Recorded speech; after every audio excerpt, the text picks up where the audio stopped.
الاستوديو فضيلة الدكتور الشيخ حسن سلمان وفضيلة الأستاذ محمد موسى مدير جمعية كبيرة. أهلا وسهلا بكم. أهلا وسهلا. أهلا وسهلا، مرحبا بكم. المشاهدون الكرام والمشاهدات، يطيب لنا ويسعدنا أن نرحب بضيوفنا. كذلك سوف يكون معنا مباشرة فضيلة الدكتور محمد عبد الكريم الأمين العام لرابطة علماء المسلمين، كما سيشاركنا إن شاء الله تعالى مجموعة من الأخوة المشاركين فيما يخص الموضوع لهذه اللقاء. هذا اللقاء موضوعنا أيها الإخوة موضوع شهر رمضان وأهمية الاستعداد للعطاء فيه. موضوعنا حول قضية قديمة متجددة، قضية اللاجئين الإريتريين في شرق السودان.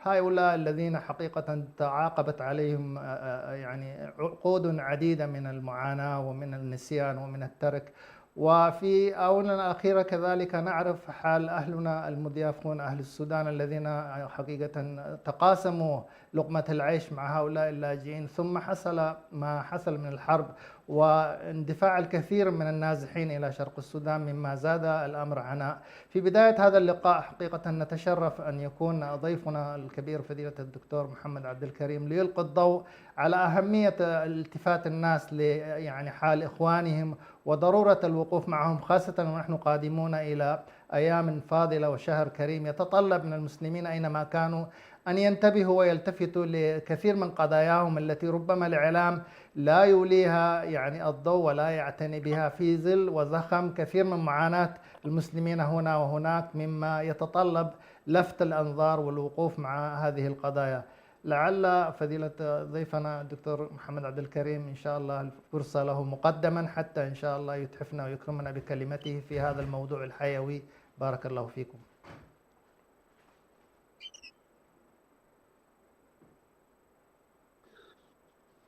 بسم الله الرحمن الرحيم. الحمد لله العالمين الذي هدانا للإسلام وعلمنا الحكمة والقرآن، وصلى الله وسلم وبارك على سيدنا محمد وعلى آله وصحبه وسلم تسليما كثيرا. في بداية اللقاء أشكر لقناة السلام هذه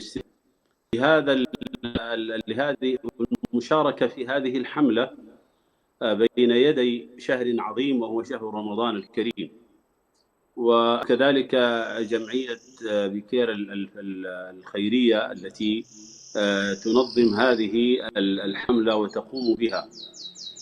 نحن حقيقة الآن بين يدي شهر عظيم، شهر رمضان، ونحن في شعبان، الشهر الذي ترفع فيه الأعمال إلى الله تبارك وتعالى، وهو شهر عمل الخير. ولذلك كان النبي صلى الله عليه وسلم يتقرب إلى الله تعالى بالصيام في هذا الشهر العظيم، ومن أيضا أن نخفف أن أوزار عن كواهلنا بالاستغفار والتوبة إليه عز وجل. حقيقة من أعظم ما ينبغي أن يكون تعاون بهذه الأزمة التي بين جميعا كسودان أو كإخوة، يعني الإخوة الإريتريين اللاجئين والذين استطال بهم الأمد واستطالت عليهم المشكلات. ونحن نعلم جميعا بأن أكثر مكان لجأ إليه اللاجئون الإريتريون منذ عقود بعد الحملة ضدهم، وكان من الاضطهاد والآلات العظيمة التي تعرضوا لها سواء السياسية أو الاجتماعية، أنهم وجدوا ملاذا في أرضهم، وهذه أرضهم وأرض يعني ليسوا لاجئين على الحقيقة، وإنما هم ضيوف. ونحن يعني نظرتنا ونظرنا إلى إخواننا في إريتريا على أننا وإياهم شيء واحد، ويعني أو الأخوة في الله أولا وفي الإسلام هذا الدين الذي جمع الشعوب كلها، ثم أواصر الرحم والصلة والقربة والمصاهرة والتي نعلمها جميعا في شرق السودان يعني. فلذلك يعني الحديث هو حديث عن أزمة في الأزمة يعني استطالت أو الأزمة حتى وصلت إلى من هجرة المدنية إلى شرق السودان طلبا للأمان بعد الحركات التمرد أو الاستهداف الأمنية التي قام بها قوات الدعم السريع سواء في الجزيرة والمدني وما حولها من القرى أو ما النيل الأبيض في جنجا والسنار وغيرها. وجد الناس أن الأمن بالنسبة لهم نحو الشرق، ولذلك يعني أيضا يعني زادت المشكلة يعني مع وجود الإخوة اللاجئين الإريتريين في مناطق المعسكرات ومناطق اللجوء في الشرق السودان. ولكن الله تعالى خفف أيضا عنا الحمد لله بعد أن حررت هذه المدن. الناس يعني كثير من الناس إلى قراهم وإلى مدنهم بعد أن وجدوا الأمان، ونسأل الله سبحانه وتعالى أن تكون كذلك بالنسبة لإخواننا اللاجئين الإريتريين في شرق السودان. الذي أريد أن أقوله في بين يدي هذه الحملة، وأشكر الإخوة أن قدموني على المشايخ الكرام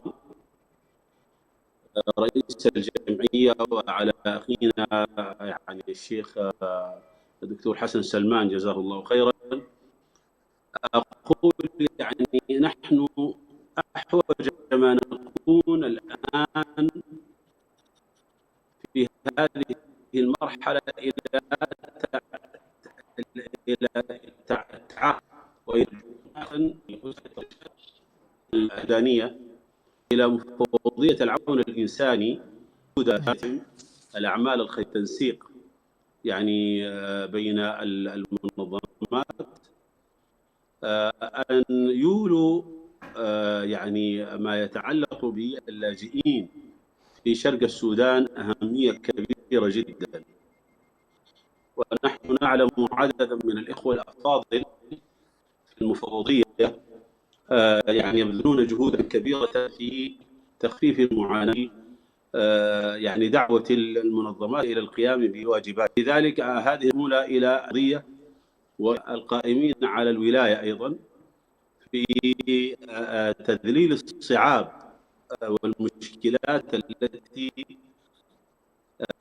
تكون بالنسبة للعمل الخيري في وسط اللاجئين الذين هم أحوج ما يكونون إلى مد يد العون لهذه الإرادة. الرسالة الثانية رسالة إلى المنظمات التطوعية المحلية هنالك التي تقوم بجهود كبيرة. على هذه المنظمات أن تهتم بالتنسيق فيما بينها. نحن نعلم تماما أن هنالك يعني بأس به من المنظمات التي تهتم بالعمل في وسط اللاجئين، وسط أيضا المدن عموما خاصة بعد الأزمة الأخيرة.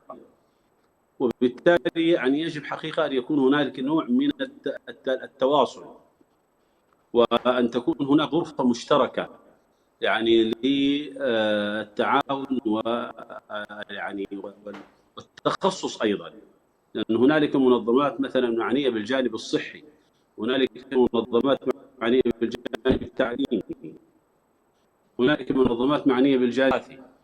فهذا التعاون فيه بركة، والله تعالى مع التقوى ولا على الإثم والعدوان.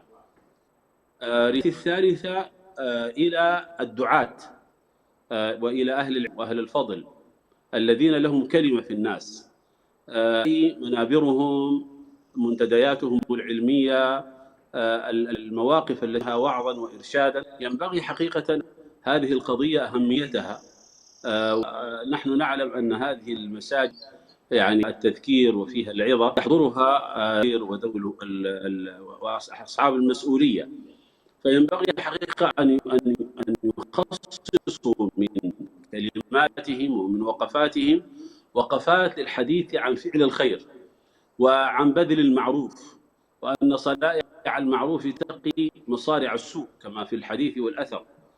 فهذه يعني مهمة جدا، يعني بالنسبة للدعاة ولأهل العلم أن يعني أن ينبهوا الناس وأن يشاركوا في هذه الحملة، أن يكونوا جزءا من هذه الحملة حتى يصل صوتنا هذا إلى كافة الناس إن شاء الله تعالى. كذلك أيضا يعني من الرسائل المهمة التي أختم بها رسالة إلى النيين. فالمعنيين الحملة ليست هي كلامي وحدها، ينبغي القنوات الأخرى لهذه الحملة وأن تعطي اهتماما بأوضاع اللاجئين في شرق السودان، وهذا يعني مطلب مهم جدا ومهمة رسالية كبيرة جدا. وأظن أن الإخوة في قناة السلام إذا تواصلوا مع أقرانهم وأترابهم من القنوات الفضائية الأخرى أن يجدوا إن شاء الله تعالى استجابة للاهتمام بهذه القوائم من جهة المشاركة في البلاد والإنسانية التي نحتاج إليها تعالى. في ختام هذه الكلمة حقيقة أنا أجدد الشكر للإخوة في قناة السلام وفي الجمعية الخيرية وفي في بريطانيا، وأسأل الله سبحانه وتعالى أن يعني المشاركة قد أسري مما يجب حيال إخواننا هنالك، وأسأل الله تعالى أن يعني يحرر كل مدن السودان، وأن يعيد الإخوة اللاجئين إلى أوطانهم وإلى دورهم يعني آمنين، وكما أقر الله تعالى يعني بهذا الفرج، نسأل الله تعالى أن يقر أعيننا بالفرج مكان. هذا وصلى الله على محمد وعلى آله وصحبه. شكرا لكم فضيلة الشيخ الدكتور محمد عبد الكريم، ما تفضلتم به وما قدمتموه في كلمتكم الضافية. وحقيقة فضيلة الدكتور محمد عبد الكريم أشار إلى أهمية حقيقة التكامل الذي يوجد والترابط الأخوي الممتد في كثير من مناحي الحياة بين الشعبين الكريمين في كل من أريتريا والسودان، وأن الأريتريين كانوا حقيقة ولا يزالون إخوة بين أهليهم، مما حقيقة رفع عنهم الكثير من الضيم. وفي هذا الصدد حقيقة أيضا أشار فضيلته إلى أهمية تكامل أدوار المؤسسات العمل الخيري في أن تكون يعني حقيقة مكملة بعدها لبعض في قضاء حوائج مثل هذه الحالات التي فيها اللجوء والعوز. كما حقيقة أشار إلى أهمية العناية يعني الاهتمام والدعم والمساندة لحالة اللاجئين، مما يتطلب حقيقة السعي لحلها ولعودة اللاجئين إلى ديارهم، وكذلك أن ربنا سبحانه وتعالى يمن على السودان بالعافية وبأن يعني تعود الأمور والسلام إلى هذا البلد المعطاء الذي يأوي دائما ويستقبل يعني إخوان المسلمين من مختلف البقاع. جمعية أيها الإخوة المشاهدون والمشاهدات، جمعية كبيرة الخيرية أسست في عام 2006 وقامت بجهود طيبة في مواقع مختلفة من الدول، في إثيوبيا وفي السودان وفي أريتريا وفي جيبوتي وفي غيرها حتى أوغندا مؤخرا، كما أنها تعنى بالعناية ومتابعة حوائج اللاجئين أو المسلمين أو الإريتريين عامة أينما كانوا. في هذا اللقاء الطيب المبارك إن شاء الله تعالى، وهي تعنى بالخدمات الإغاثية والدعوية وكذلك غيرها من المرافق، في يعني بداية لقائنا وقد سعدنا بهذه الكلمة من فضيلة الشيخ محمد عبد الكريم. إن شاء الله نستهل هذا اللقاء بضيوفنا الكرام بكلمة حول الجمعية ومهماتها وأدوارها التي قامت بها ولا تزال تقوم بها. نستمع إن شاء الله بافتتاح يعني أيضا من مدير الجمعية الأستاذ محمد موسى، فليتفضل. السلام عليكم ورحمة الله وبركاته أيها المشاهدون الكرام والمشاهدات الكريمات أينما كنتم، أهلا وسهلا بكم، ونشكر قناة السلام على استضافتها لنا كما عودتنا سنويا. نسأل الله أن يبارك لهذه القناة المباركة ولإخوة القائمين عليها، ابتداء من الشيخ الدكتور برهان وجميع العاملين على هذه القناة. جمعية كبيرة جمعية إغاثية تعمل في مساعدات اللاجئين الإريتريين أينما وجدوا، خصوصا في السودان، لأنه في السودان يعني طال بهم الأمد هناك في تلك الديار المباركة التي يعني أينما ذهبوا أغلقت الأبواب إلا السودان التي فتحت لهم أبوابها. فاللاجئين هناك يعني صار لهم مدة طويلة جدا، ونحن بدورنا في جمعية كبيرة نساعد الإخوة هناك، منهم الأرامل ومنهم كبار السن والأيتام وكذلك العوائل الفقيرة المحتاجة. فالحمد لله منذ 2006 وجمعية كبيرة تعمل سلة رمضانية بشكل سنوي، وليس في رمضان فقط ولكن حتى في غير رمضان نحاول أن نساعدهم كذلك، لأنه الإنسان الفقير المحتاج لا يحتاج في رمضان فقط، حتى في غير رمضان فهو في حوجة إلى مساعدة. لذلك الحمد لله نكفل الأيتام وكذلك المشايخ الذين يدرسون القرآن. عندنا هناك طلبة وطالبات لا يدفعوا رسوم، لكن المشايخ طبعا يحتاجوا إلى رسوم حتى يعني يستطيعوا أن يعيشوا، لذلك ندفع لهم رواتب لهؤلاء المشايخ في السودان. ولله الحمد يعني بنينا بئرين في السودان و5 مساجد بنينا في السودان، كذلك في المعسكرات في شقراب والشريفي وعبودة. كذلك بنينا مسجد في إثيوبيا ولله الحمد، وإن شاء الله في ازدياد بإذن الله تعالى. عندنا أكثر من 2000 بئر في الهند، وكذلك نساعد في جيبوتي وفي اليمن.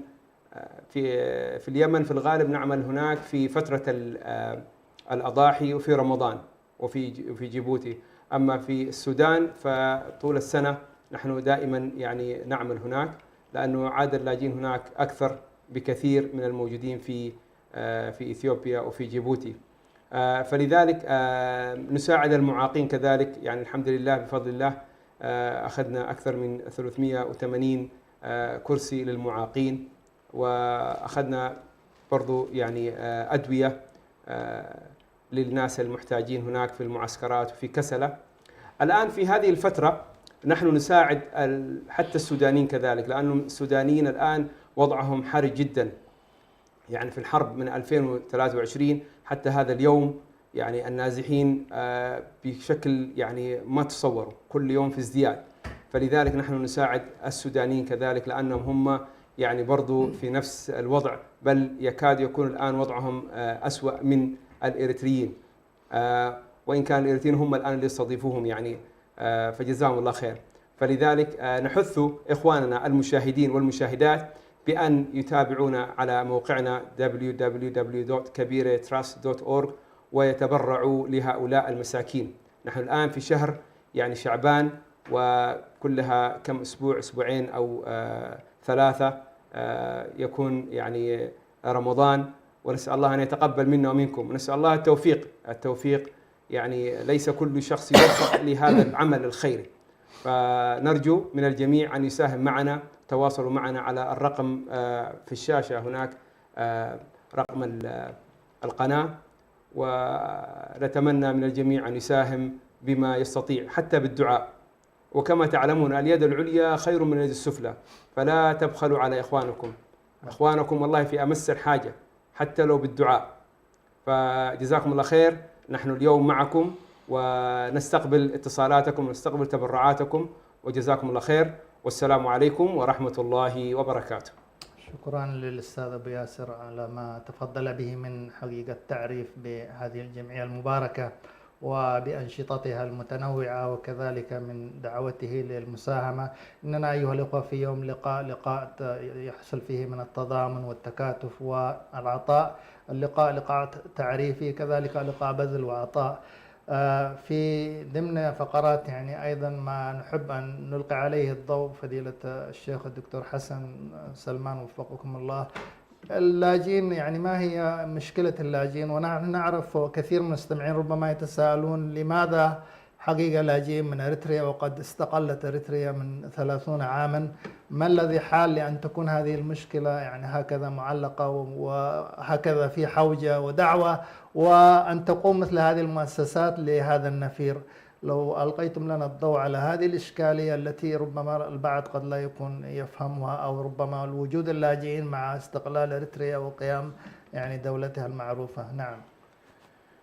بسم الله الرحمن الرحيم، الحمد لله رب العالمين، والصلاة والسلام على رسول الله الأمين وعلى آله وصحبه أجمعين. المشاهدون الأعزاء في كل مكان، السلام عليكم ورحمة الله وبركاته، وشكرا للإخوة الأفاضل الذين سبقوني بالحديث، فضيلة الشيخ محمد عبد الكريم الأمين العام لرابطة علماء المسلمين، وعلى كلمته الضافية التي حاول أن يحث فيها الناس على مسألة الإنفاق، ونبه فيها على واقع السودان وما يمر به في هذه اللحظة التاريخية من نزوح وحرب وتشريد.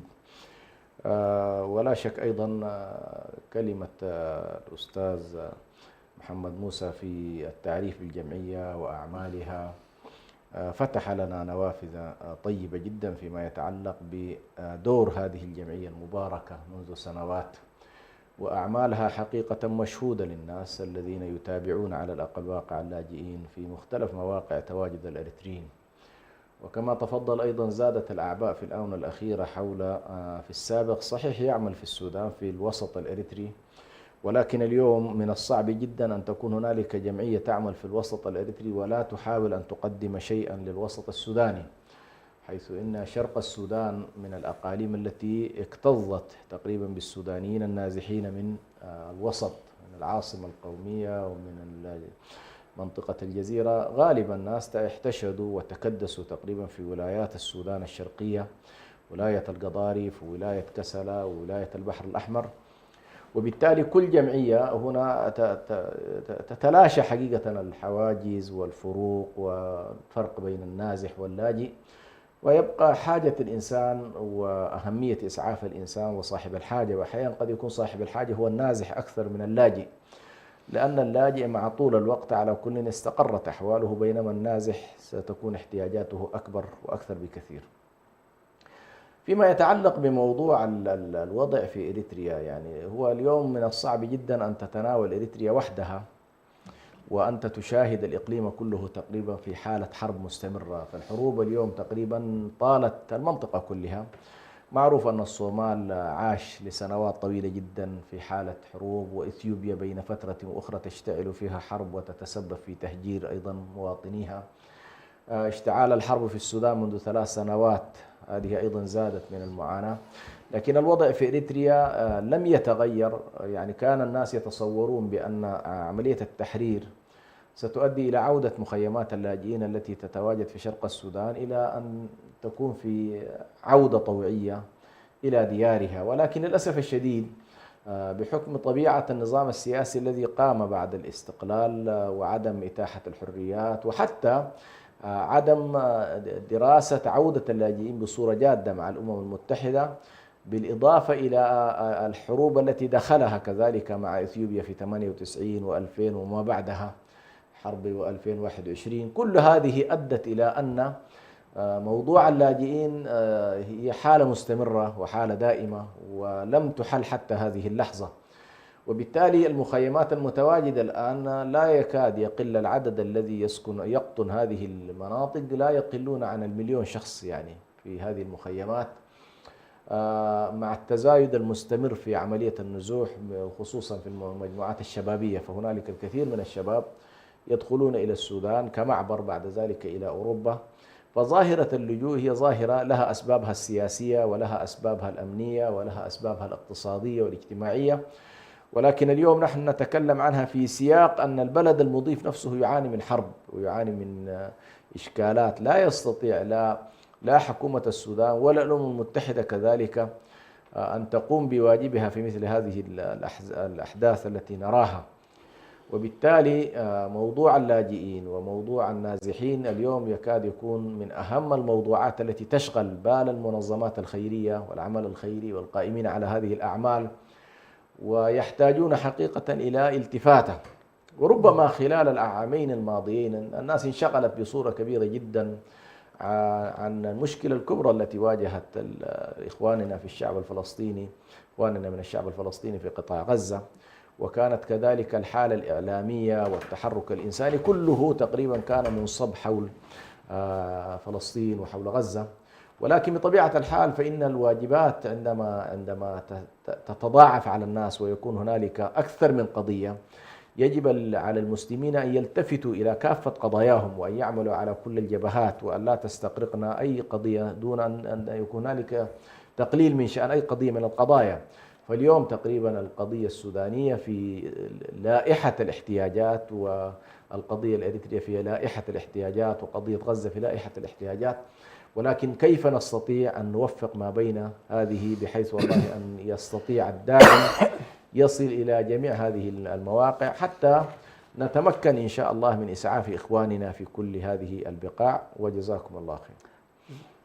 شكرا لفضيلة الشيخ الدكتور حسن ما تفضل به من حقيقة إعطاء خلفية عن هذه المشكلة وما مرت به وما تعانيه في سياق كذلك معاناة كثير من قضايا المسلمين.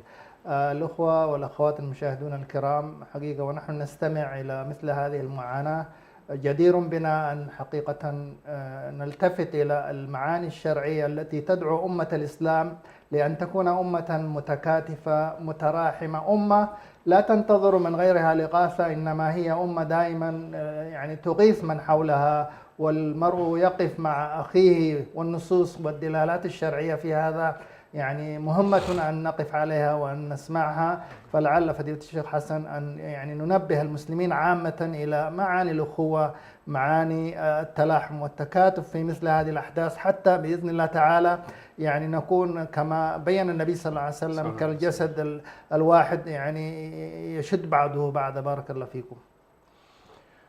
كما لا يخفى عليكم بأن الدين يقوم على قاعدتين وركيزتين أساسيتين كما يقول شيخ الإسلام ابن تيمية عليه رحمة الله، هي عبادة الحق والإحسان إلى الخلق. يعني كل الدين لا يخرج في معانيه الكلية عن أن الإنسان يعبد الله سبحانه وتعالى ويحسن إلى عباد الله. ولكن في المنتهى سنلاحظ بأن حتى عبادة الله تصب معنا في الإحسان إلى الخلق. يعني كلما اتقيت الله، كلما خشيت الله، كلما اقتربت من الله، فالله لا ينتفع بشيء مما نقوم به. إن أحسنتم لأنفسكم، في النهاية يعود ذلك إلى أنفسنا ويعود إلى خلق الله.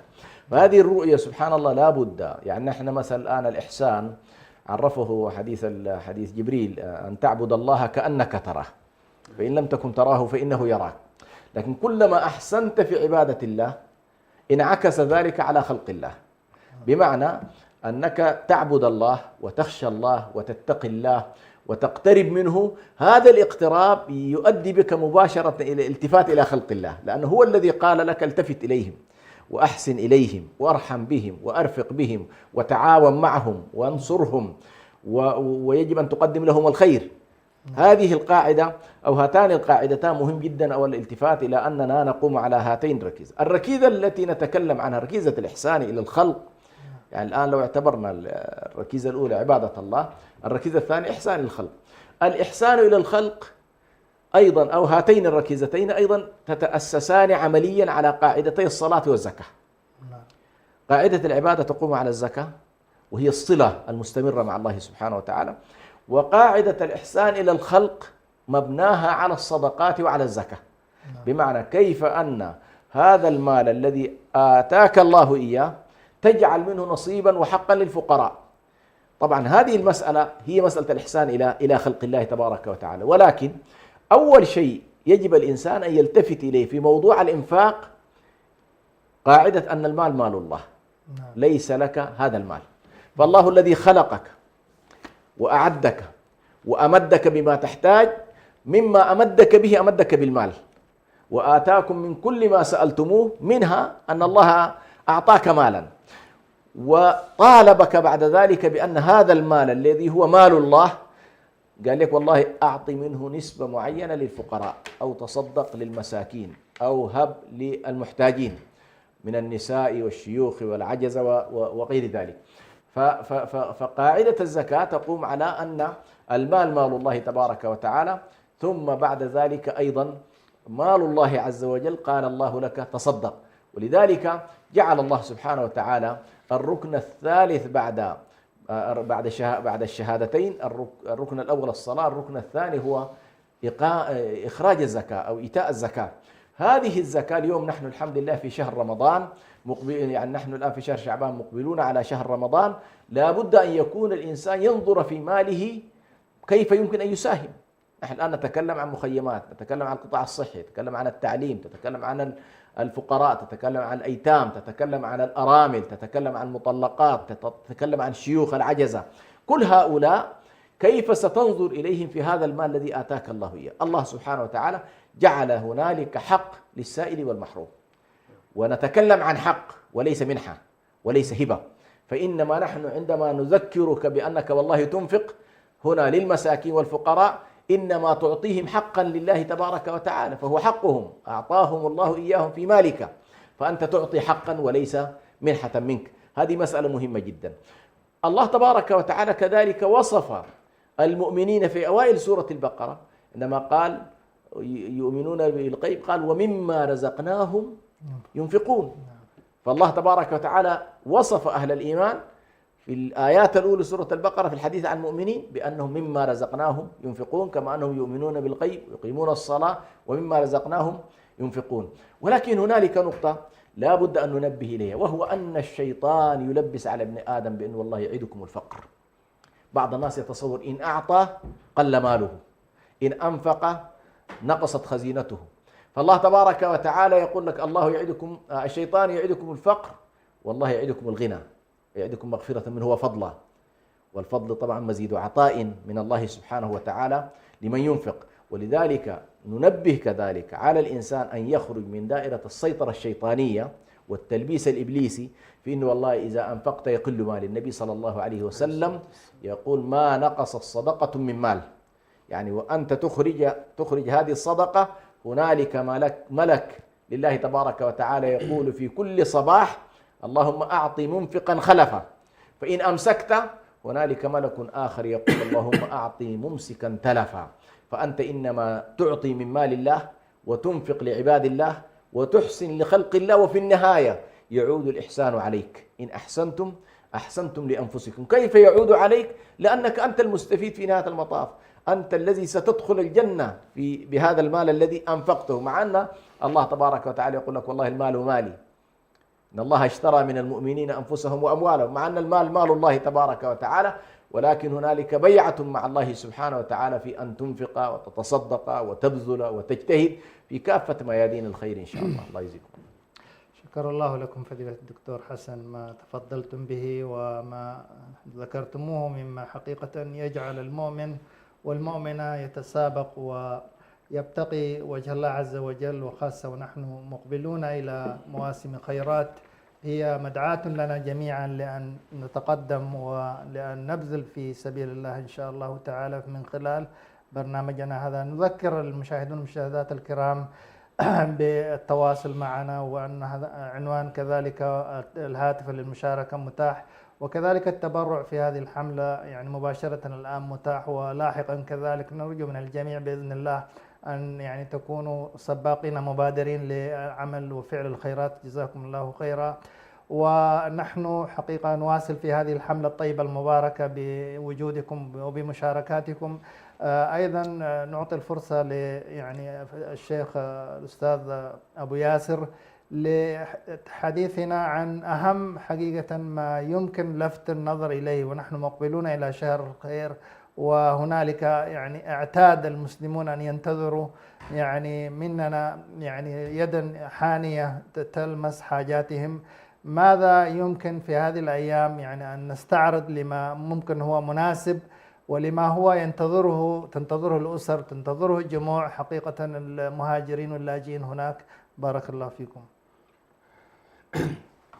كما لا يخفى عليكم نحن جميعا يعني نجهز أنفسنا لرمضان واستعدادات لرمضان، كذلك إخواننا وأخواتنا وآباؤنا وأمهاتنا في السودان خصوصا ليس لهم بعد الله سبحانه وتعالى إلا أنتم أيها المحسنون، ليس لهم بعد الله إلا نحن نتحرك من أجلهم، فدائما في انتظار ودائما في أمل، وهم يعني سبحان الله يعني لا ينقطع عملهم بالله سبحانه وتعالى، وهم لا يسألون في الغالب، هم لا يسألون، لكن يعني عندهم اليقين بالله سبحانه وتعالى بأن هناك في محسنين في بقاع الأرض يتصدقون ويحسنون إليهم، فهم متوكلون على الله، ونحن بدورنا نعلم أن هناك الآن ليس له أحد حجة حتى يقول أنه لا يعلم أن هناك فقراء سواء في السودان، في إريتريا، في إثيوبيا، في جيبوتي، أو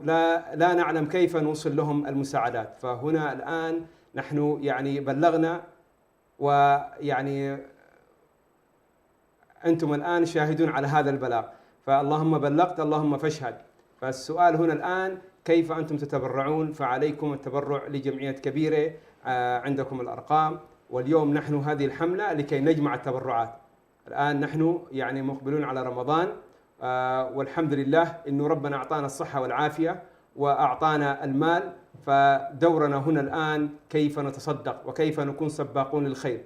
نحن الآن لا يعني نتوقع أنه نكون مثل أبو بكر الصديق أو عمر بن الخطاب أو مثل الصحابة، كلنا نعرف أنفسنا، يعني لسنا بذاك الإيمان لهذه الدرجة، ولكن نطلب 60 جنيه استرليني للأسرة الواحدة.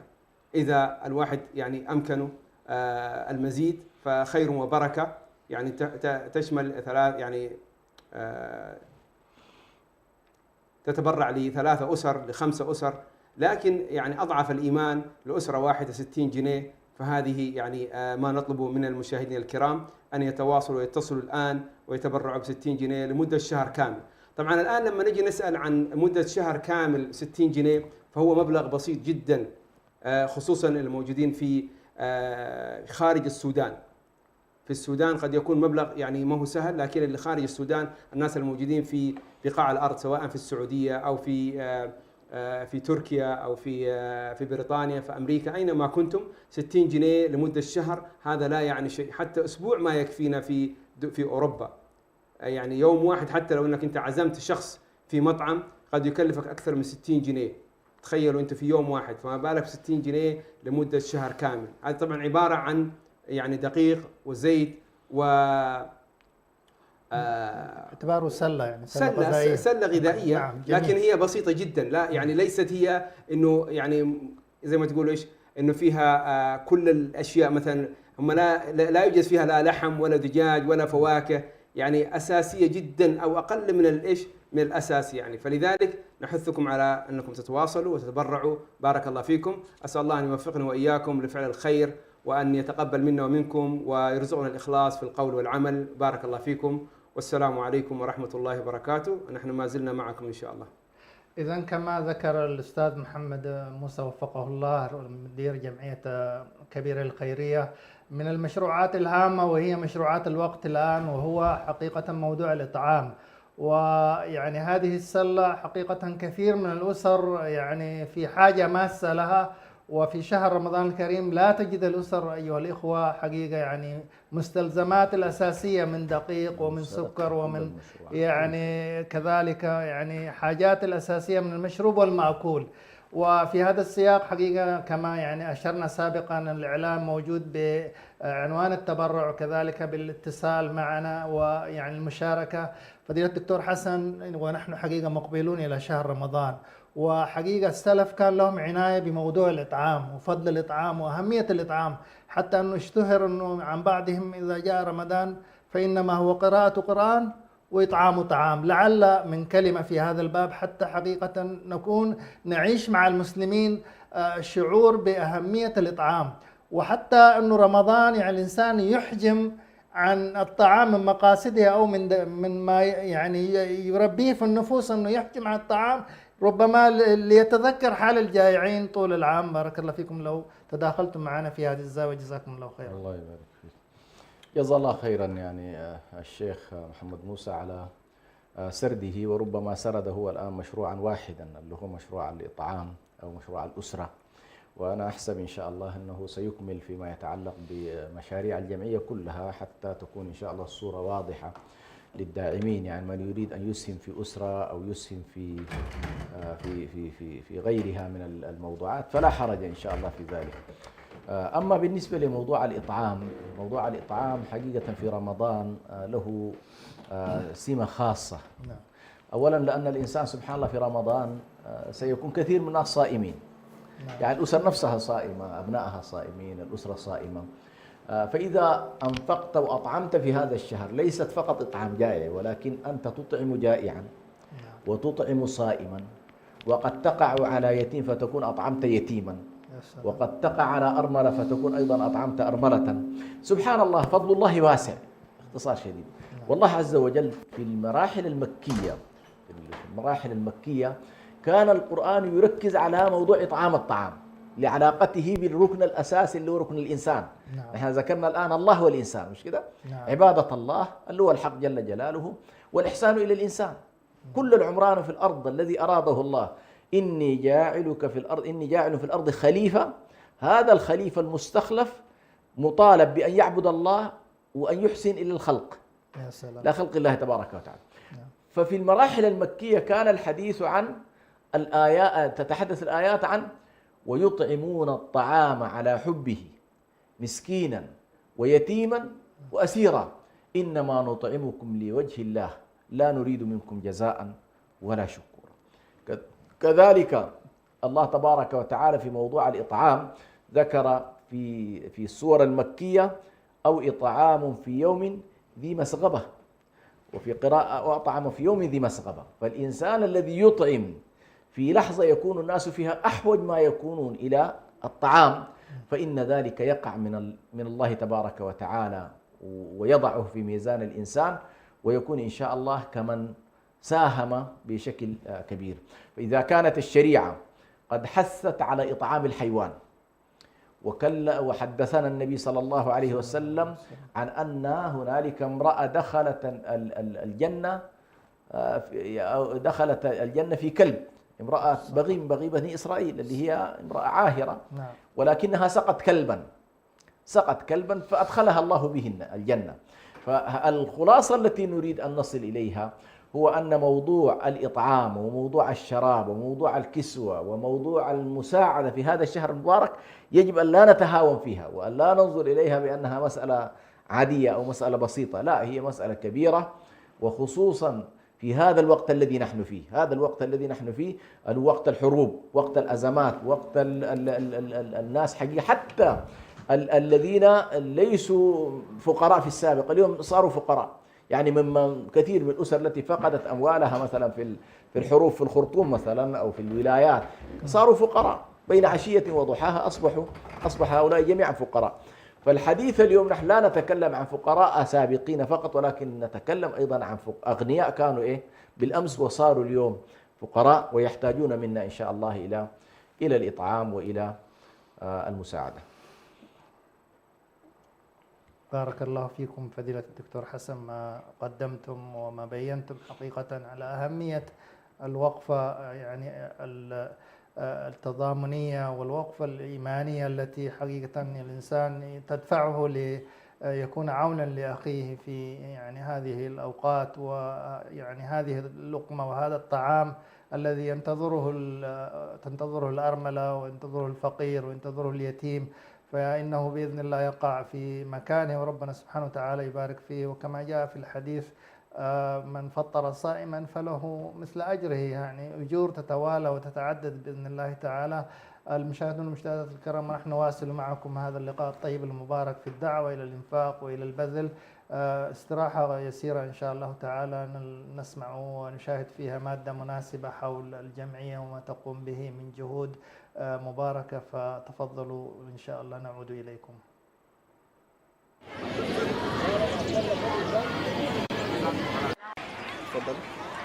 طيب، السلام عليكم، أنا سلافة آدم.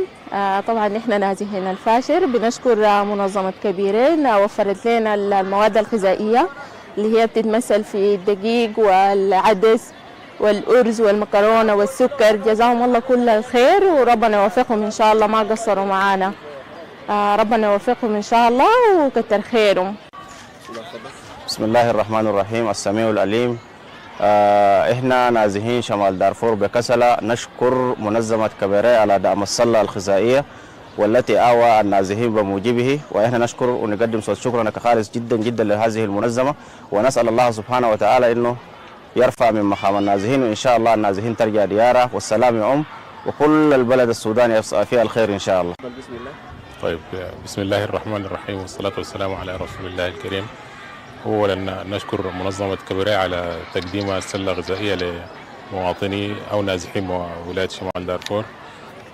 السلة بتتكون من رز وعدس ومكرونة وسكر ودقيق، ونتمنى ربنا يوفقهم في خدمة كل النازحين إن شاء الله. تسلم. أعوذ بالله من الشيطان الرجيم، وصلى الله على سيدنا محمد وعلى آله وصحبه وسلم. وما تقدموا لأنفسكم من خير تجدوه عند الله وخيرا وأعظم أجرا. نشكر منظمة كبرياء على أعطائها الثرب بالنسبة للنازحين والضعفاء والتعبانين والأرامل والأيتام، فقد وقفت موقفا جليلا أمام الكوارث والحوادث التي مرت بالناس. نسأل الله أن يجعل ذلك في صحائف أعمالهم ولكل المتبرعين والعاملين، ونسأل الله لكل من وقف مع الضعفاء والأرامل أن يجعل ذلك في صحائف أعمالهم. جزاكم الله خيرا. وها هي 400 سلة توزع للمحتاجين.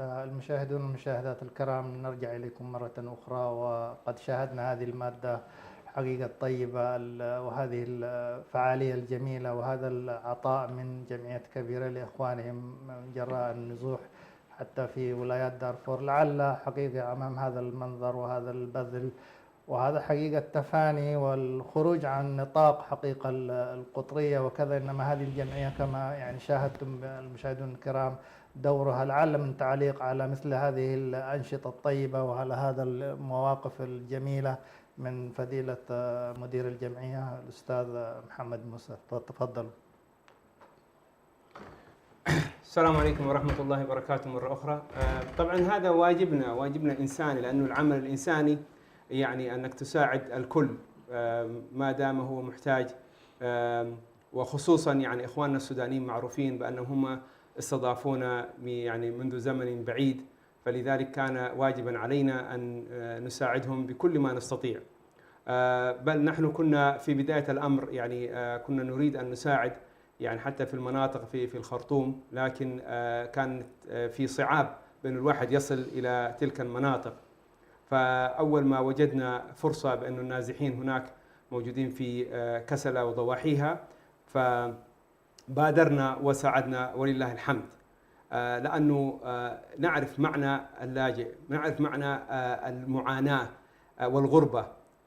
يمكن من أوائل الناس الذين يعني عانوا من موضوع اللجوء هم الإريتريين قديما. يعني نحن منذ الصغر ونحن عشنا مسألة اللاجئ والنزوح، وكثير من الإريتريين الآن من السودان، يعني ما في إريتري إلا مر على السودان، سواء كانت في معسكرات أو في المدن الأخرى. لذلك كان حتما علينا أن نساعد هؤلاء الناس الكرماء، لأنهم أكرمونا، فلا بد أن الواحد يعيش نكرمهم كما أكرمونا، وهذا واجب علينا. لكن هنا طبعا كما تعلمون للأسف أنه السودان لم يجد يعني فرصته كما وجد بعض الدول الثانية اللي هي كان عندها أزمات. لماذا لا نعرف؟ لأنه القنوات الإعلامية لم تسلط الضوء على السودان وأوضاع السودان وقضايا السودان. فلذلك يعني نحث كل من يسمعنا ويشاهد أن يساعد هؤلاء الناس الإريتريين وغير الإريتريين. هذا من أقل الواجب. نحن دائما نتحدث عن واجب المسلم تجاه أخيه المسلم وحتى غير المسلم، لأنه إذا كان هو عمل إنساني فلا بد أن تساعد كل من احتاج إلى مساعدة. فلذلك نرجو من الإخوة والمشاهدين الكرام والمشاهدات الكريمات أن يعني يتبرعوا بما تجود به أنفسهم.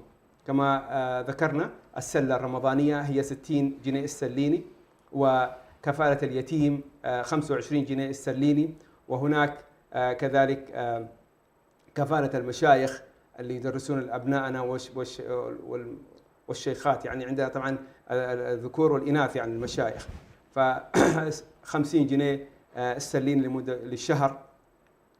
كذلك عندنا كراسي للمعاقين سواء كانوا كبار أو صغار، هذه 100 جنيه استرليني حتى يتمكنوا من التحرك، لأنه الإنسان عندما يكون معاق وفي تلك البلاد يعني يحتاج إلى يعني أن يتحرك.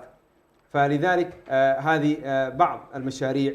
وكذلك عندنا حفر الآبار. طبعا حفر الآبار كما تعلمون في السودان هي مكلفة، لكن هناك محسنين. نعلم أن هناك من الإريتريين ما شاء الله تبارك الله يعني محسنين.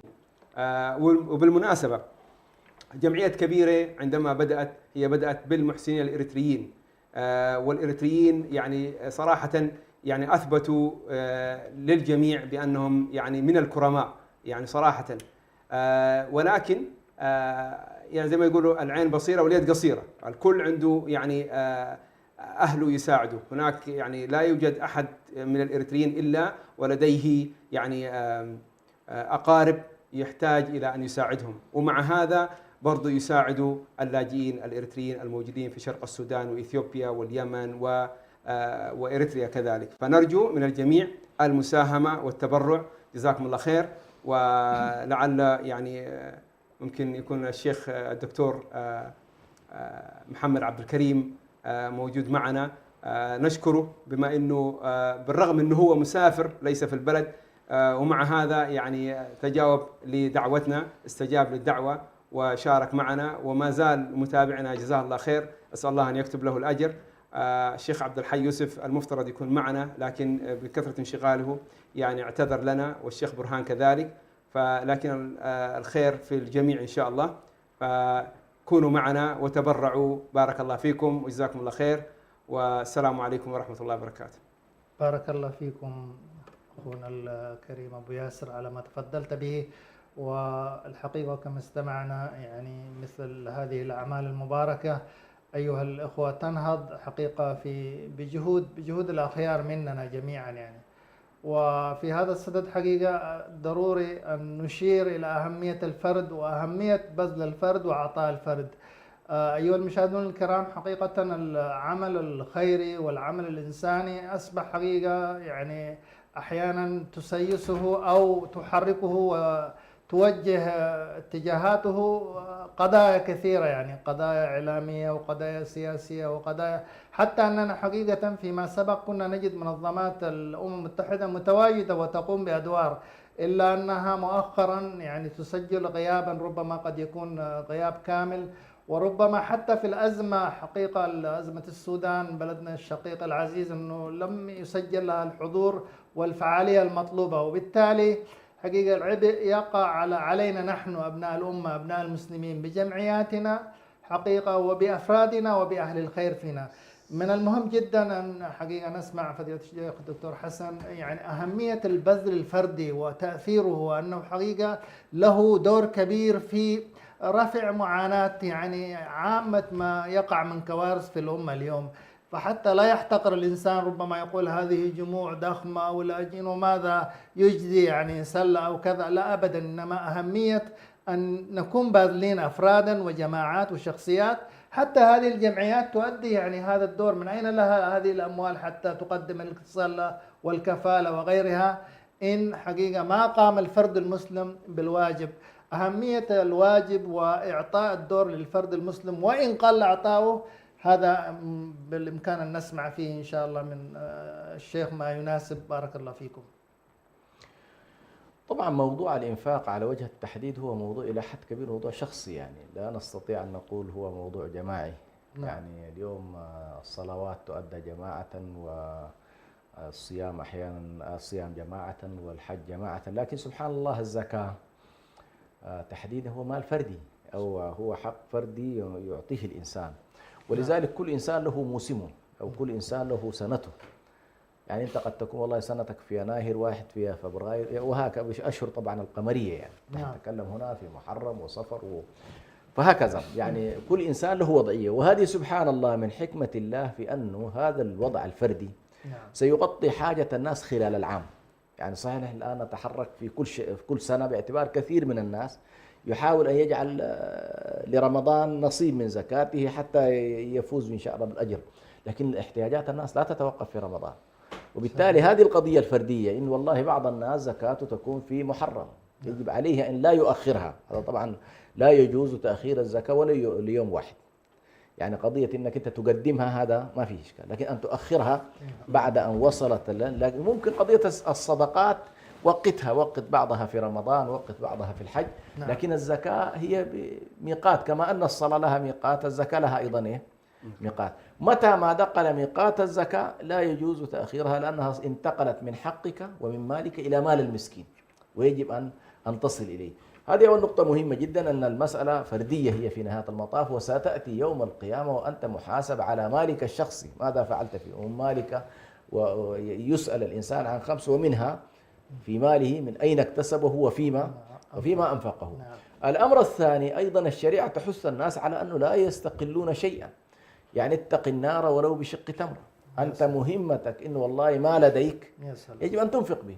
وربما سبق درهم 100,000 درهم. السبب في ذلك إنه والله شخص عنده درهم واحد، وواحد عنده ما شاء الله ملايين، فصار هذا الشخص أنفق الدرهم الذي عنده، أو أنفق الدينار الذي عنده، أو أنفق الجنيه الذي عنده ولا يملك شيء، هذا أنفق كل ماله، مش كده؟ واحد آخر لا، أعطى ما شاء الله من خزائن ضخمة جدا، أعطاك شيئا بسيطا. فهذا السبق عند الله سبحانه وتعالى. يزيد كل ذلك أيضا بأمرين. حجم الإخلاص الذي يكون لحظة الإنفاق، يا سلام، هذه واحدة. الأمر الثاني حجم الحاجة التي سيذهب فيها المال. الله. فبعض الناس ربما سبحان الله يعمل ضيافة لمجموعة من الأغنياء، تدخل في الطعام، أنك أطعمت الناس، لكن شتان بين من يطعم فقير وبين من يطعم أصدقاء أغنياء. أنا أيضا مسألة تختلف تمام في ميزان الله تبارك وتعالى.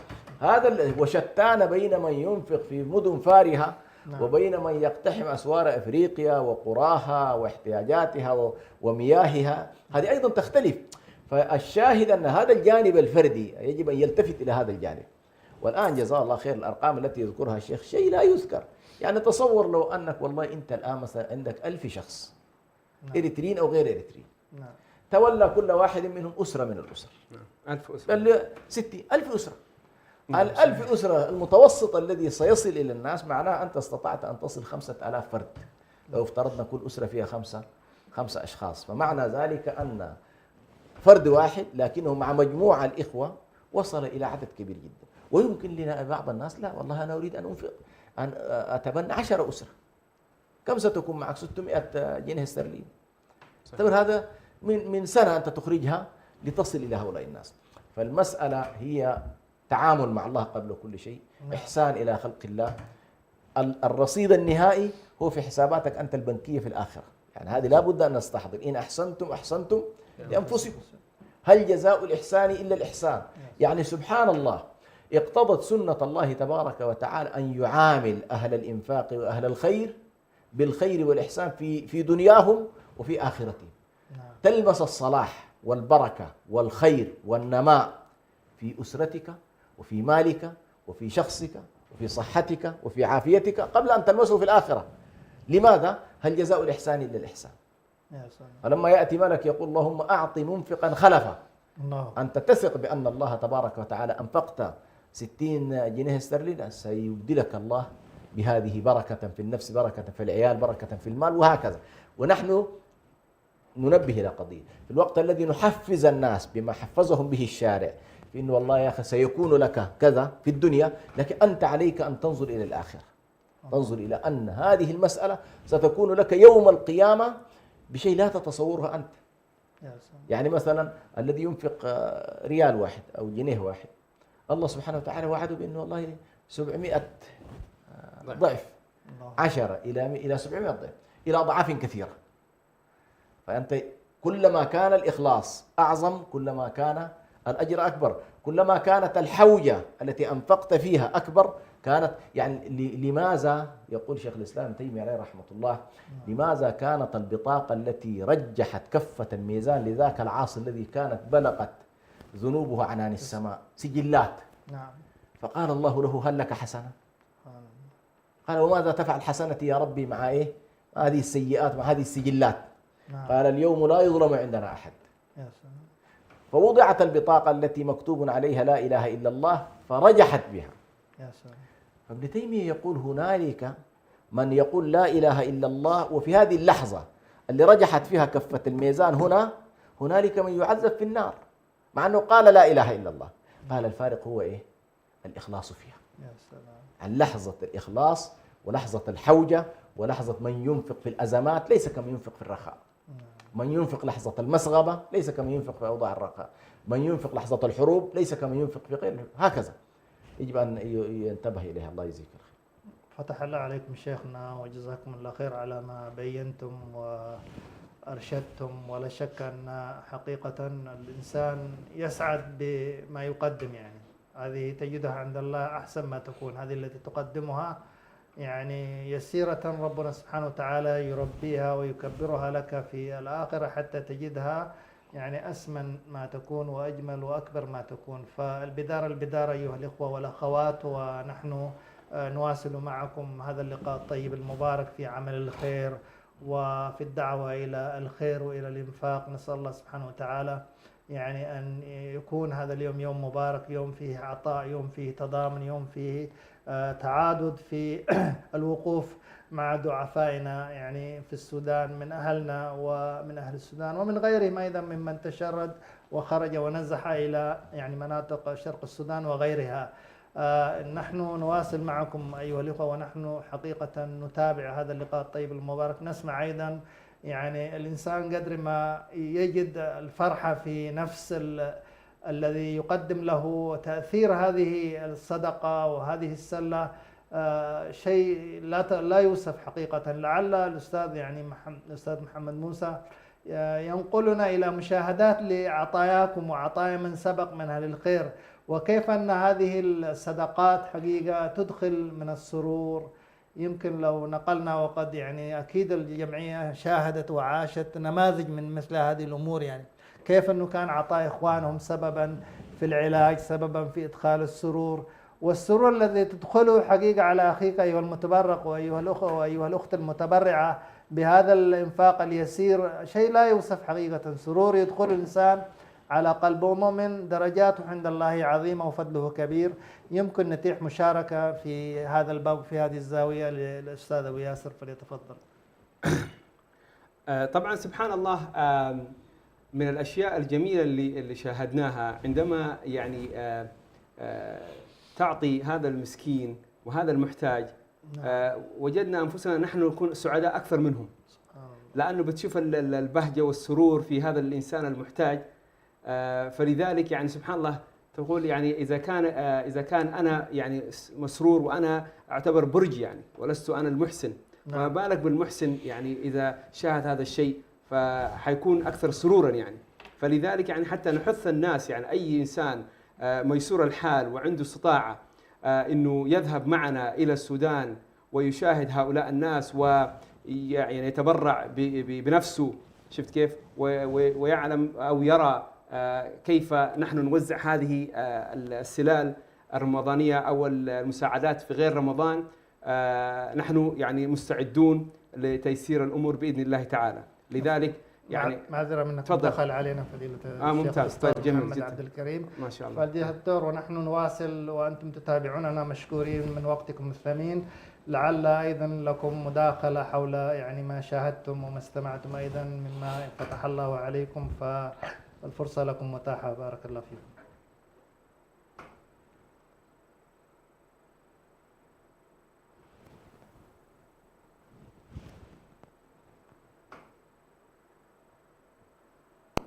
فضيلة الدكتور محمد عبد الكريم تسمعوننا؟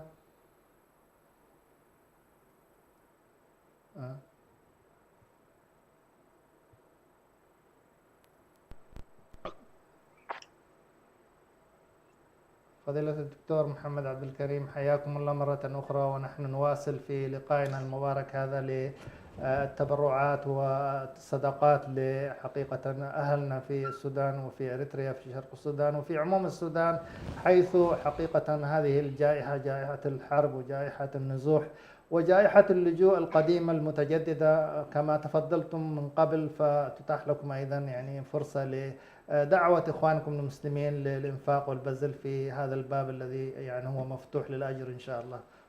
نعم. السلام عليكم. عليكم السلام ورحمة الله. تفضل فضيلة الدكتور. بارك الله فيكم.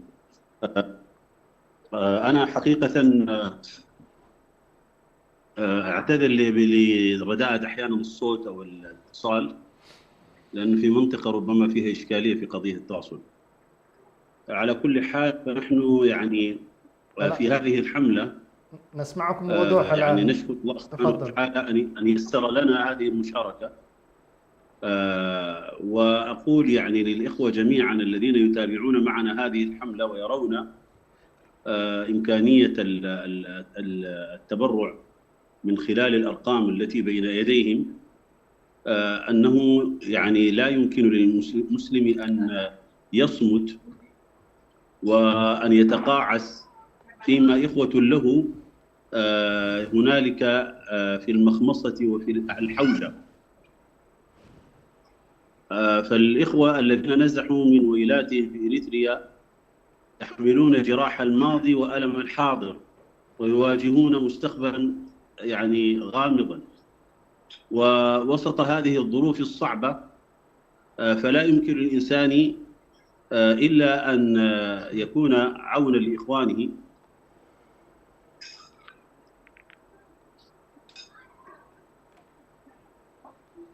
نعم نسمعكم. واصل فضيلة الدكتور.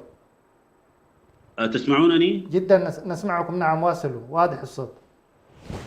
نعم أقول يعني تخيل أن طفلا يعني صغيرا ينظر إلى السماء يتساءل لماذا لا أملك دفترا لأتعلم؟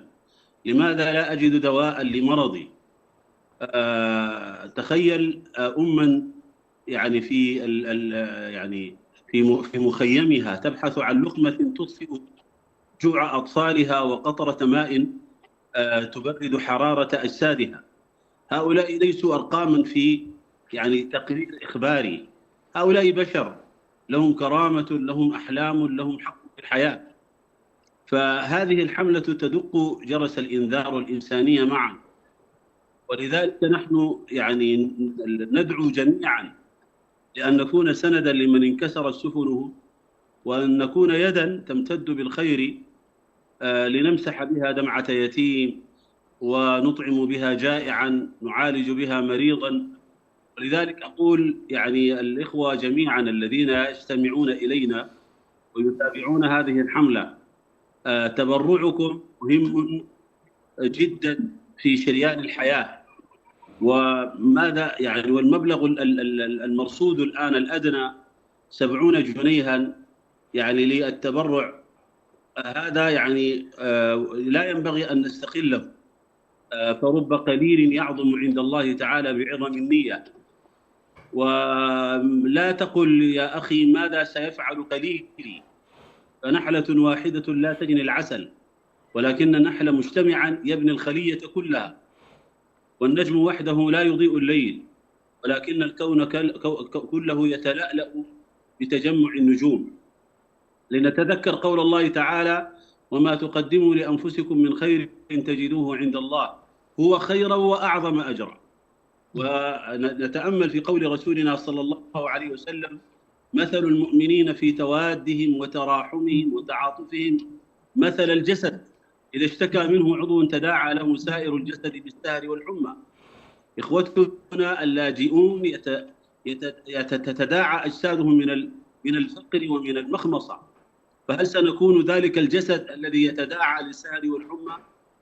هذه الحملة ليست مجرد تبرع مادي، هذه الحملة رسالة تقول أنتم لستم وحدكم، رسالة تقول للاجئين أنتم لستم وحدكم، نحن نراكم، نحن نسمعكم، نحن نقف معكم. رسالة تعيد لهم شيئا من الأمل وتبني لهم جسرا نحو غد أفضل. لنتخذ الآن هذه الحملة وسيلة لنتحد جميعا، لنمد أيدينا معا، لنجعل من تبرعاتنا سقفا يظلهم ودواء يشفيهم وكرامة تحميهم. إن المشاركة في هذه الحملة ليست فقط بالتبرع، وإنما أيضا بأن ندل الآخرين على هذا الخير. الدال على الخير كفاعله كما في الحديث الصحيح. فينبغي على كل من يسمع ألا يتفرج، وإنما ينبغي أن ينشر هذا النداء. كن جزءا من حلقة الخير هذه، كن جزءا من هذه الحملة، لأن الإنسانية وعمل الخير هو وطن واحد، والضعيف فيه أمانة في أعناقنا جميعا. ولذلك نسأل الله سبحانه وتعالى أن يمكننا من فعل هذا الخير ومن التبرع لإخواننا جميعا. ولا زلت أؤكد على أنه لا بد من قصرت به النفقة أو من لا يستطيع أن يتبرع يمكنه أن يرسل الحملة عبر الواتساب وعبر موقعه وعبر يعني إلى أصدقائه وإلى المجموعات التي يتواصل معها. وأسأل الله سبحانه وتعالى في ختام هذه الكلمة، أسأل الله تعالى أن يحفظنا جميعا بحفظه، ونسأل الله تعالى أن يحفظ اللاجئين أجمعين، وأن يرزقنا وإياهم القوة والصبر، وأن يجعلنا سببا في إدخال الراحة في قلوبهم. وأختم القول بأنه لا ينبغي لا يرد جهود المحسنين سدى، ولا يضيع أجر من أحسن عملا. ولذلك ينبغي أن نتضافر، أن نتعاون في هذا. جزاكم الله خيرا وأحسن الله إليكم. آمين. بارك الله فيكم فضيلة الشيخ الدكتور محمد عبد الكريم، ما تفضلتم به من هذه النصيحة ومن هذا الكلمة الطيبة التي دعوتم فيها المشاهدون والمشاهدات جميعا أن يكونوا حقيقة خير الرسل وخير من يتلقى هذه الرسالة وهذه الدعوة الكريمة، لأن نكون جميعا أيها الإخوة والأخوات فاعلين، لأن لا نستقصر ولا نستقل الخير ولو كان يسيرا، يعني سواء كانت يعني سلة واحدة أو أكثر أو أقل. يجب أنه إن شاء الله الإنسان يكون إنسان حقيقة إيجابي ومستجيب لهذه الدعوات بإذن الله، يجد ما يقدم عند الله أحسن ما يكون. وهذه حقيقة كما أشار فضيلة الشيخ أنه جرس إنذار، وهي صرخة من قلب صادق بإذن الله، قلب محب للخير. فبنكون إن شاء الله عونا ونكون مستجيبين، ونكون بإذن الله من يحمل هم إخواننا، ويعني أن نستجيب لقوله ورسالته كذلك التي قال فيها لنقول لهم أنتم لستم يعني وحدكم، إخواننا يعني اللاجئين، إخواننا كذلك الذين نزحوا، وكل محتاج في تلك المواقع التي لا يلتفت لها أيها الإخوة والأخوات، لا يلتفت ولا يعني يسمع عنها كثير، فإنها حقيقة أمانة في أعناقكم جميعا. إن شاء الله كلنا نتحمل هذه الأمانة ونكون إيجابيين بالعطاء، بالبذل، بالتذكير كما أشار فضيلته، كذلك بنشر أخبار هذه الحملة وإيصالها إلى مجموعاتنا المختلفة، حتى إن شاء الله تؤتي أكلها ويأتي الشهر الكريم ونحن بإذن الله نكون يعني حاضرين بعطايانا وبمواقفنا الجميلة. شكرا لكم فضيلة الشيخ مرة أخرى، وجزاكم الله خير على حضوركم وعلى إعطائكم هذه الحملة من وقتكم الثمين. نسأل الله سبحانه وتعالى أن يجعل ذلك في ميزان حسناتكم. فضيلة الشيخ الدكتور حسن، ونحن حقيقة يعني نمشي في يعني سير هذه الحملة وما حقيقة تتطلبه يعني وما ينبغي أن يكون عليه الاستجابة كما أسلفتم. الإنسان ماذا يرجو من هذه؟ يعني إيش الهدف؟ إيش اللي ممكن من ساهم يعني من السرور من الخير الذي يمكن أن يدخل عليه جراء هذا العمل؟ يعني فبيشعر أنه حقيقة مع جماعة ومع أمة الإسلام بمثل يعني هذا العمل. بارك الله فيكم. وما الذي يستفيده الإنسان هو قبل كل شيء أول يستفيد في أنه أطاع الله سبحانه وتعالى فيما أمره به، وهذا أعظم ما يمكن أن يستفيد منه الإنسان، طاعة ربه والانقياد لأمره والتسليم له، وهذا من مقتضيات الإسلام. يعني الإنسان يدخل في الإسلام بهذا النوع من الأعمال، أنه الله عز وجل خاطبك بخطاب وأنت مستسلم له، هذا أهم شيء. وهذا يدخل في الركن الأول اللي هو ركن طاعة الله وعبادة الله سبحانه وتعالى. الركن الثاني هو أنك والله أيضا أفدت خلق الله سبحانه وتعالى، وعبرت أنك جسد واحد، أنك منهم وإليهم ولست معزولا عنهم. وهنا طبعا الحديث الذي ذكر أكثر من مرة في الحلقة، يعني اللي هو حديث مثل المؤمنين في توادهم وتعاطفهم وتراحمهم كمثل الجسد الواحد إذا اشتكى منه عضو تداعى له سائر الجسد بالحمى والسهر. فأنت جزء من هذا الجسد، جزء من هذا الجسد.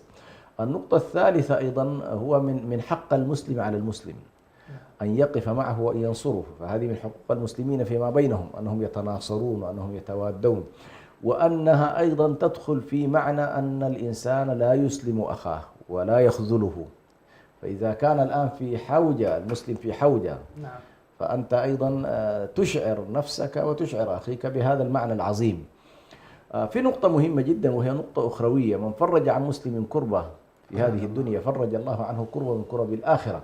هذا معنى أيضا آخر يجب أن يلتفت إليه، وهو أن الأمر ليس أمرا دنيويا فقط، ولكن أنت المستفيد الأوحد في نهاية المطاف. يعني أنت الذي تفعل هذه الأفعال.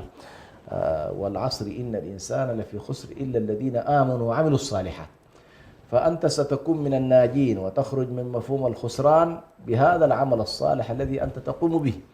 وبالتالي سيأتي يوم القيامة كل ذلك في ميزان حسناتك. فالمسألة حقيقة مسألة كبيرة جدا، وكما تفضل الشيخ يعني يلمس الإنسان ذلك في حياته، في بشريات المؤمن كما جاء في الأحاديث: تلك عاجل بشرى المؤمن. يعني الفرحة التي ذكرت هذه سبحان الله يفرح المؤمن في كل طاعة من الطاعات، يفرح عند صيامه، ويفرح عند زكاته، ويفرح عند حجه، ويفرح عند زكاته. هذه سماها النبي صلى الله عليه وسلم تلك عاجل بشرى المؤمن. هذه دلائل سبحان الله على قبول العمل، ودلائل على رضا الرحمن جل جلاله. فأنت عندما تجد هذه الفرحة يجب أن تسجد لله شكرا، يجب أن تدرك امتنان الله عليك، أنك والله أشعرك بذلك رسالة، زي ما يقول في بريد الإنسان الذي أنفق، كأنما الله يقول لك قبلتها. فتنزل عليك سبحان الله هذه الفرحة، وأنت تجدها في حياتك إن شاء الله خير وبركة. بارك الله فيكم فضيلة الشيخ على يعني هذا الجانب المهم حقيقة الذي ينبغي أن يكون حاضر في الإنسان، وهو يقدم ولو شيء يسير فعند الله يجده بإذن الله، وكذلك عند أخيه عندما يرفع حاجته. فلا شك أن هذا من المقاصد المطلوبة في البذل وفي العطاء. لعل هنالك مادة تقدم إذا كان فاصل إن شاء الله يشاهده المشاهدون والمشاهدات الكرام، حتى بإذن الله نواصل ونحن نسير في هذا اللقاء الطيب المبارك مع عطائكم ومع حسن استماعكم. بارك الله فيكم. الإنسان مع تقلبات الحياة ما استطاع إلى ذلك سبيلا، وحين يشتد البلاء يجزع الجميع من هول المصاب. فتقرير من مكتب الأمم المتحدة لتنسيق الشؤون الإنسانية يقول أن الأمطار شردت حوالي 136 ألف شخص في البلاد، فلا مأوى ولا زاد ولا شيء سوى الأمل المرجو من أهل الخير. عملت منظمة كبيرة تراست مع بقية المنظمات لتقديم يد العون في السودان في العديد من مجالات العون الإنساني منذ 15 عام، وكانت حاضرة في عام 2021 في مثل هذه الظروف مع المتضررين من السيول والفيضانات. وكانت استغاثة العم حاضرة ترسم عظم المسؤولية على المجتمع وتفصح عن الحال وشدة الحوجة. محتاجين للأكل والشراب، ومحتاجين للسكر والشاي، ومحتاجين للخيمة اللي بندخل راسنا فيها، ومحتاجين للرجال اللي بيقفوا معانا. لا سيما وأن من المتوقع أن يتأثر هذا العام في السودان أكثر من 460 ألف شخص بالفيضانات والسيول. نبع الخير لن ينضب وعزائم أهل المروءة لن تغتر، فهل من سباق إلى سواح الخير؟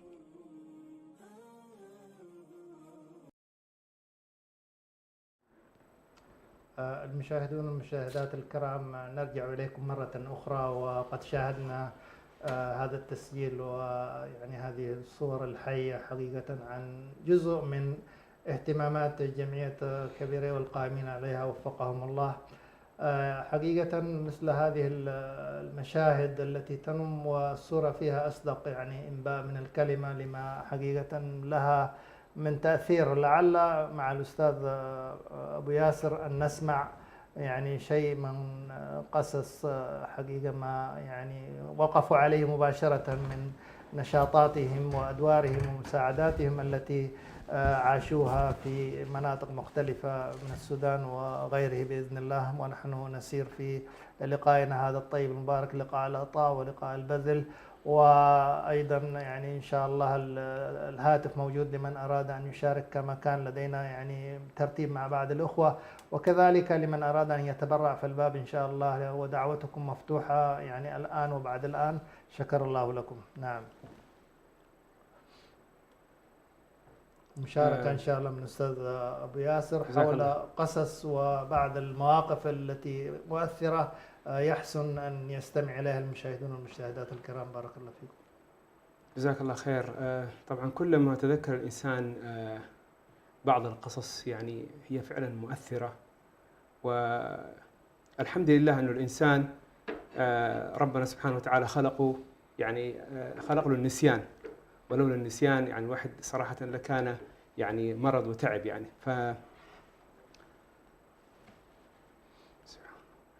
من القصص المؤثرة جدا التي يعني لا أنساها هي أنه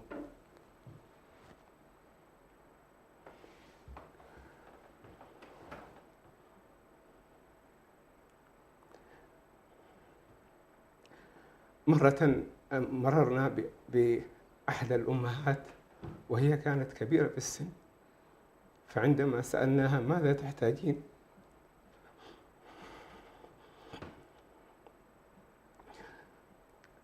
فبنتها تقول نحن ننتظر الموت لأمنا لأنه ليس لدينا المال حتى نذهب إلى الخرطوم ونعالج أمنا.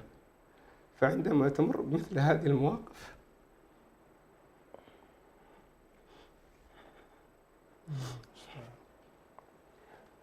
دائما تتذكر أن عندك أم وأنك لا تستطيع أن تعالجها،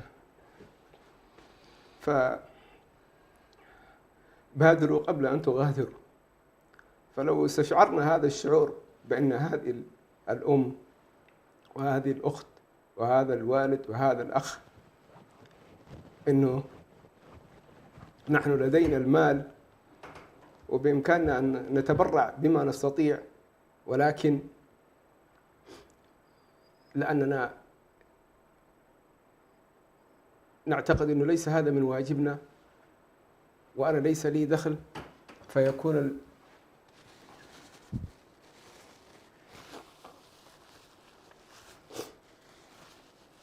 سامحوني، لكن الموقف كان صراحة يعني بالنسبة لي مؤثر جدا، وإن كان في مواقف كثيرة لكن أكثر ما أثر فيها هذا الموقف، لأن هذه الوالدة الحرمة الكبيرة الله أعلم إذا كانت عائشة حتى الآن أم أن توفاها الله سبحانه وتعالى، لكن القصص كثيرة. من ضمنه رأينا واحدة من الأخوات جاء حالة نفسي مرضت، فعندما سألنا يعني ما الذي يعني أدى بها إلى هذا المرض، قالت لأنه كان عندها بنتها لا تستطيع أن تعالجها، فمن كثر الهم حست نفسها أنها هي عاجزة عن أنها يعني تعالج بنتها، فخلاص جاءها المرض النفسي فأغلقوا عليها في غرفة وربطوها لأنها صارت أصبحت يعني تذهب وما يعرفوا فين، يعني بالذات اللي يعرف المعسكرات هناك صعب أنك تجد الإنسان في هذه الصحراء. فلذلك يعني صراحة الكلام قد يكون سهل، لكن عندما تعيش واقع الحياة هناك وتشوف الناس يعني من أرض الواقع، لذلك نحن نحث الناس والله من كان عنده الاستطاعة يعني أن يذهب معنا هناك ويشاهد المناظر هذه فليأتي أهلا وسهلا، ونحن مستعدين يعني أن يعني نسهل له الأمور بإذن الله تعالى. أينما كان يريد أن يشارك معنا يأتي ويشارك ويعني يرى القضايا. الآن الناس الإشكالية يا إخواني أنه نحن هناك عندما نذهب إلى إخواننا اللاجئين الإريتريين لا يستطيعون أن يعبروا، أو أنهم هم لا يريدوا أن يطلبوا، دائما يعني يقولوا نحن الحمد لله نحن بخير لا نحتاج إلا دعاءكم ما نحتاج شيء. فلذلك هذه برضو من الأشياء هي إيجابية، بس في نفس الوقت برضو الناس المحسنين يحتاجوا أن يروا وضعك الحقيقي أنت في أي حالة أنت موجود.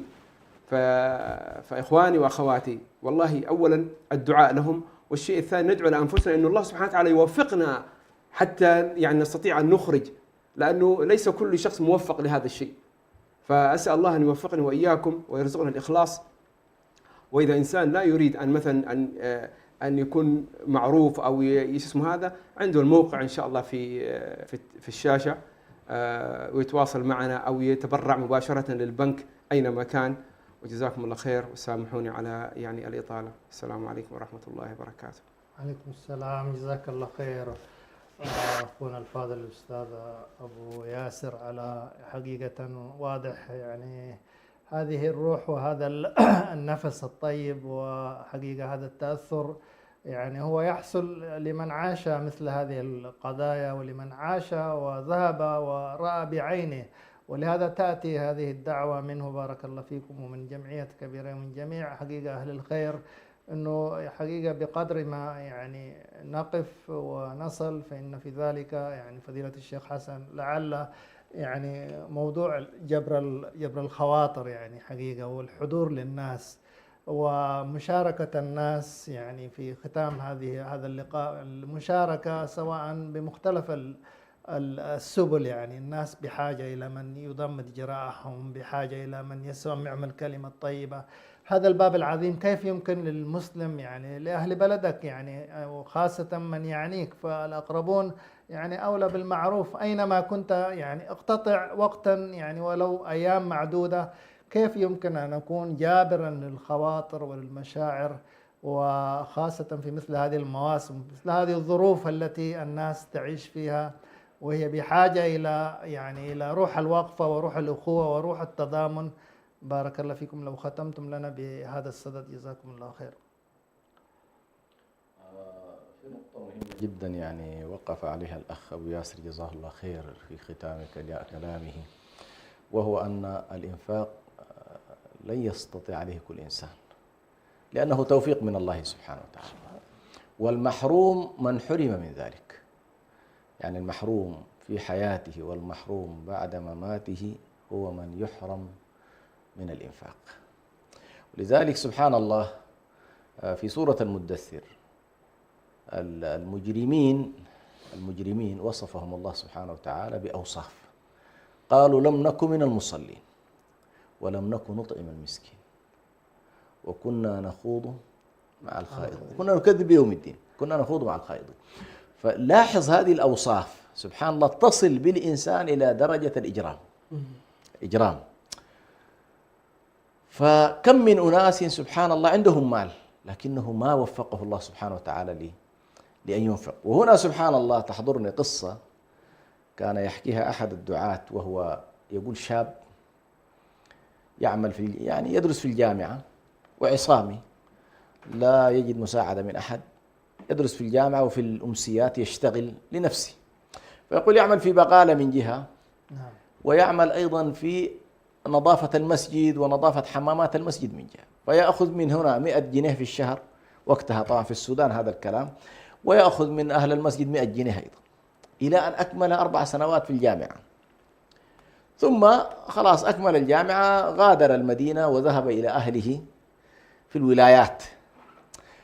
فيقول هذا الأخ سبحان الله يحكي القصة، يقول جاءت امرأة إلى صاحب البقالة تسأل عن هذا الشاب، أين فلان؟ قال وما بك؟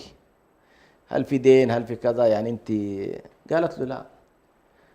المهم أصر عليها، فقالت والله هذا الشاب أنا أرملة عندي أيتام، كان يلتزم لنا شهريا ب100 جنيه. فانهار صاحب المكان، هو كل ما أعطيه هي 100 جنيه وعنده 100 جنيه أخرى، فتصور هذا كان يعطي 50% من ماله، يعني عنده 100 جنيه من البقالة وعنده 100 جنيه من المسجد، كان ينفق على هذه المرأة 50%. فالرجل سبحان الله قال أنا بهذا المال وهذه الإمكانات لم ألتفت في لحظة إن والله أنفق. وهذا الشاب اللي هو شاب في مقتبل العمر، اللي يفترض يفكر في مستقبله ويفترض يفكر في أن يخزن الأموال، هذا يفكر في أن يتفقد الأرامل والأيتام والمساكين وينفق، وأنا لا أنفق. فكانت هذه سبحان الله نقطة اليقظة كما يقول ابن القيم عليه رحمة الله، وهي أولى محطات السائرين إلى الله. قال نقطة اليقظة التي نبهت التاجر إلى أن ينفق، فقال لها من هنا ولقدام إن شاء الله تأتي تستلم من هذه البقالة 200 جنيه. فالشاهد أن العبارة حقيقة لفتت نظري أن الإنفاق توفيق. فانظر لنفسك، هل أنت من الموفقين أو أنت من المحرومين؟ بس يعني أنت كيف تعرف أنه والله فعلا موفق عند الله؟ عندما تكون يدك سخية. والأسوأ من ذلك انظر لنفسك، هل والله في بوابات الخير بخيل وفي بوابات الشر سخي؟ هذه إشكالية أخرى، لأن بعض الناس عنده القدرة ما شاء الله أن يكون كريما في مجالات ليست خيرة، ولكنه بخيل عندما يكون المجال مجالا خيرا. فلا بد هذه أيضا إن شاء الله من الالتفات إليها والانتباه إليها، وإن والله الأمور ليست بالبساطة التي نراها. وعلى الإنسان أن يسأل الله سبحانه وتعالى دوما التوفيق في الطاعات، ومن الطاعات التي توفق إليها أن تكون معطي، أنك تكون من المنفقين، وأنك تكون من الذين يقفون ويسندون عباد الله سبحانه وتعالى. وتذكر دائما بأن والله أيضا كما ذكرت أخي يعني أبو عمار، يعني عندك المحطات التي يكون فيها الإنسان منكسرا، محطات المرض، محطات الفقر، هذه المحطات حساسة جدا، وكلنا مررنا بها، يعني كلنا مررنا بمحطات في حياتنا. أنت سبحان الله قد يكون موقف يغير مسار حياتك كلها في نظرتك للآخرين، في نظرتك. بعض الناس والعياذ بالله هذه قد تكون ردة فعل سيئة جدا عليهم في حالة أنه ما يجد من يسنده. والله عز وجل يقول وجعلنا بعضكم لبعض فتنة، الفقير فتنة للغني والغني فتنة للفقير. لماذا؟ لأننا في ساحة ابتلاء، نحن في ساحة ابتلاء، كلنا مبتلون في هذه الحياة، ولكن الناجح فينا من نظر إلى هذا الابتلاء بعين ما أمر الله به. فالغني مبتلى في الفقير بأن ينفق، والفقير مبتلى أيضا في الغني بأنه الله يصبر، لا يحسد لا يحقد، لكن هذه طبيعة الدين. وبالتالي نحن إن شاء الله من هذا المنبر نقول والله نحن في ساحة ابتلاء. الله تبارك وتعالى يقول خلق الموت والحياة ليبلوكم أيكم أحسن عملا. أنت في ساحة ابتلاء، يعني هذه الساحة ليست ساحة رومانسية كما يقولون، هي ساحة ابتلاء. أن الله سبحانه ما قال أكثركم، لا، أحسنكم. فالإحسان هو أنك والله تعطي في أفضل اللحظات وتنفق من أفضل الأموال، أنك تنفق مما آتاك الله من المال الحلال، ولكنك تنفق في أفضل ما يمكن أن ينفق فيه، لأنك أنت ستسأل أمام الله سبحانه وتعالى. ونحن هذه القضايا فقط من باب التذكير، لكن على المسلم أن يكون مستحضرا لها على طول، يعني مستحضر. والله عز وجل يقول فذكر فإن الذكرى تنفع المؤمنين. الله يجزيكم. بارك الله فيكم فضيلة الشيخ الدكتور حسن، ما تفضلتم به من هذا الكلام الطيب المبارك النافع بإذن الله تعالى. لعل قبل أن نسدل اللقاء يعني إذا كان من صاحب ضيف هذا اللقاء ومدير الجمعية جزاه الله خيرا، يعني لعل من كلمة يعني، ونحن ختمنا هذا اللقاء بفضل الله، بدأناه بحمد الله، وهذا الحديث الطيب الذي استمعنا إليه. قبل الوداع إذا كان لكم أي توجيه أو أي دعوة أو أي كلمة تفضلوا بارك الله فيكم. أولا في البدء يعني أو في الختام أحب أن أشكر قناة السلام على استضافتها ودائما فاتحة لها أبوابها لنا لجمعية كبيرة ولجميع ولكل الجمعيات. وثم أشكر الشيخ برهان جزاه الله خير كذلك، والشيخ محمد عبد الله، والشيخ أبو عمار، والدكتور حسن، ولا يفوتني الدكتور محمد عبد الكريم جزاه الله خير، يعني كان حريص جدا على أنه يكون معنا في هذا اليوم، بالرغم أنه هو يعني خارج البلاد، ولكن يعني أصر بأنه يكون معنا، ونحن يعني صراحة تشرفنا بوجوده معنا. وأشكر كل القائمين على هذه القناة، بارك الله فيكم. لكن أحب أنوه برضو كذلك يعني للإخوة المشاهدين أينما كانوا، بادروا قبل أن تغادروا. كلنا مغادرون هذه البلاد، هذه الدنيا، كلنا مغادرون هذه الدنيا، فلن يعني نأخذ معنا شيء. فلذلك يعني كل واحد منا يتبرع بما يستطيع. 60 جنيه استرليني والله يعني لا شيء، ولكن لابد أن يكون عندنا الهمة والعزيمة لإخواننا. وأسأل الله أن يبارك لنا في أموالنا وفي أهالينا وفي أبنائنا وفي أموالنا، ويبارك لنا في أعمالنا، وأن يبلغنا رمضان ونحن في صحة وعافية. كما تعلمون يعني كثير من الناس لعلهم صاموا رمضان الماضي المنصرم، لكن ليسوا معنا في هذا رمضان، ولا نعلم نحن هل سندرك رمضان أم لا. فلذلك يعني نبادر قبل أن نغادر. وجزاكم الله خير، وكل عام وأنتم بخير، والسلام عليكم ورحمة الله وبركاته. السلام ورحمة الله وبركاته. إذا كما تفضل جزاه الله خيرا الأستاذ محمد موسى، أن نبادر أيها الإخوة قبل أن نغادر، فهذه دعوة طيبة جميلة. حري بكل من يسمعنا أينما كان أن يبادر وأن يشارك، وأن إن شاء الله تعالى يكون تلك اليد الحانية كما استمعنا ممن حقيقة يلمس حاجة إخوانه وأخواته.